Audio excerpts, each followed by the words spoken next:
Hi, I'm Duncan, and I'd like to welcome you to my latest YouTube channel feature.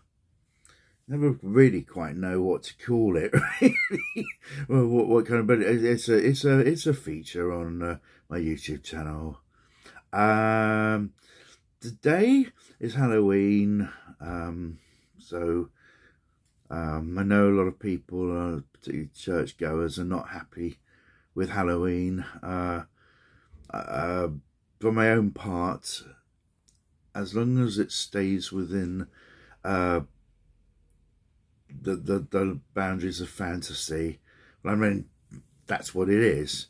I think Halloween in this day and age is just a desire to celebrate the fantasy genres, science fiction, horror, and swords, like Tolkien's sword and sorcery, and these genres are very popular in various ways right down through the age groups, and of course the schools everywhere are going to be decorating. I'm helping out at a Halloween party for my Click Cafe. I won't be wearing any makeup or anything. I look pretty grotesque as it is. But the main thing is, as a Christian, is that whatever you're doing, it has to be governed by kindness and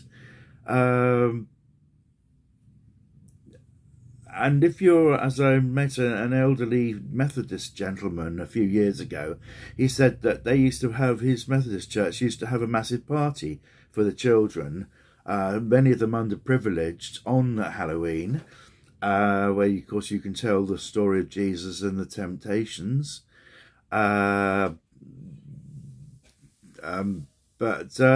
Why not, instead of sending the children, obviously trick or treat's horrible because it's like penny for the guy, it's begging for things, and but I think most trick or treats now are sort of go around to neighbours who know the children. It's like a sort of travelling supper. But as I say, why not go around a group of people with some presents to give out to people, especially elderly people who are like presents, a box of chocolates or something. One of my friends, their church is very good. They go around giving out sweets and things on Halloween, but to show that they are not anti-fantasy, they some of the in the goodie bag there's something like a Superman or a Batman present or merchandise to show that they're not anti-fantasy, which I think is good. But I just waffled on. But my main reason for this feature is I want to talk about a very old TV series that scared the living daylights out of me as a kid. It's called Adventure Weekly, and I believe it was made for the BBC in the late 60s. It had a very, very bubbly theme tune that was done on a mouth organ. And very sadly, it looks like the series no longer exists. It looks like it's been wiped or lost. Maybe, hopefully, Talking Pictures might be able to find a copy of it, because it would be lovely to see it again. It was basically about a group of children who run their own little local newspaper, and they get involved in all sorts of scrapes, investigating various things.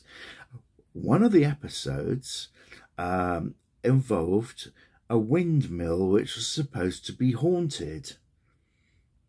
And one of the lads, I think, stays the night in the windmill, and he meets what looks like the ghost, a lady, a middle-aged lady, who's covered totally in white, and she comes towards him. And I remember as a child, there's this picture where she goes close up on the program where she comes straight towards the camera, her face, and that really really scared me, and I couldn't sleep that night because I kept seeing this face coming towards me.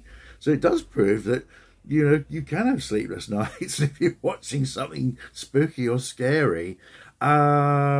Anyway, there's another shot that I remember. In the morning, somehow or other, he survives the night, and his friends are in the morning, and he's telling them what happened, and you see the ghosts looking at them from the corner of the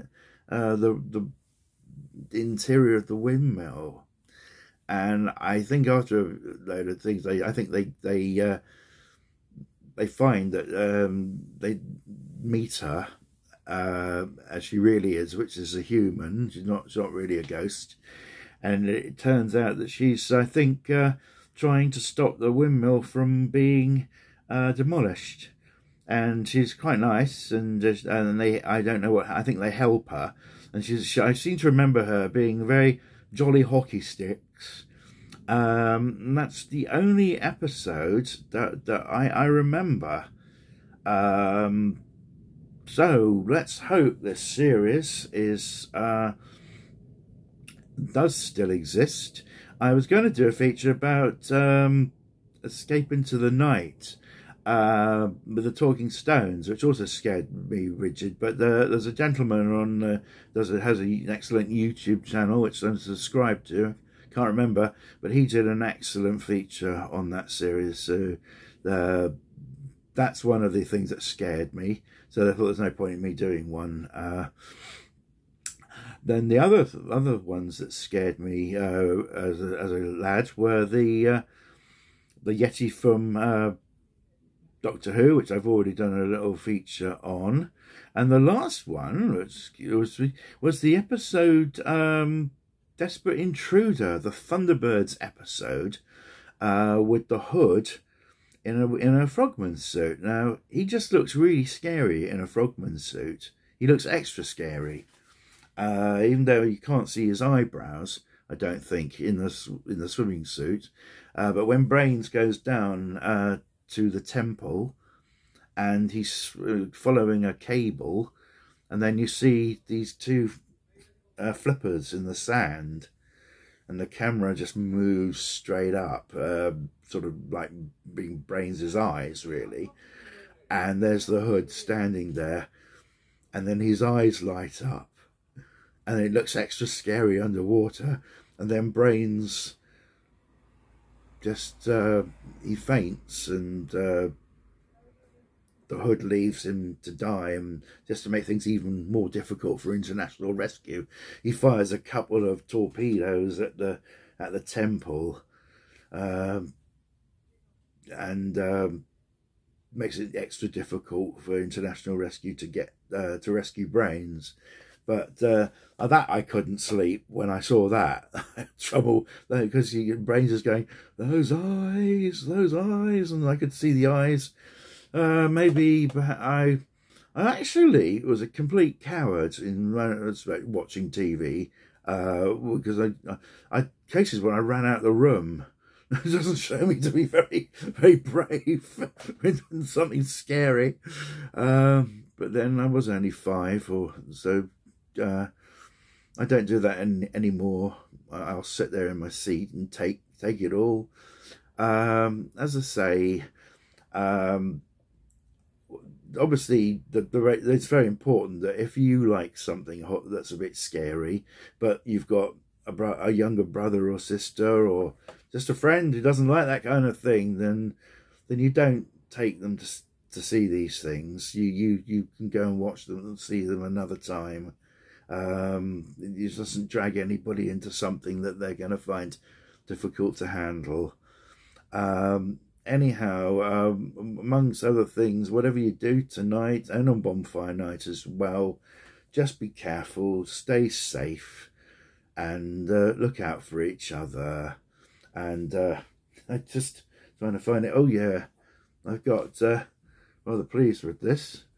Bought myself a Count Dracula Pez machine. Thinking, I think that's rather cool. Down on the, I think in the Bela Lugosi tradition. I haven't got any of the sweets. I've eaten them, but I might nip out and get some more and then give them out as little sweets if anybody comes along. Anyhow, guess this wasn't for everybody, but everybody stay safe tonight, and I hope that Adventure Weekly does surface sometime. Anyhow, if you like this this waffle, then please click the like button. You can subscribe to my video channel and send this to a friend. Anyway, you take care, everybody. God bless and see you soon.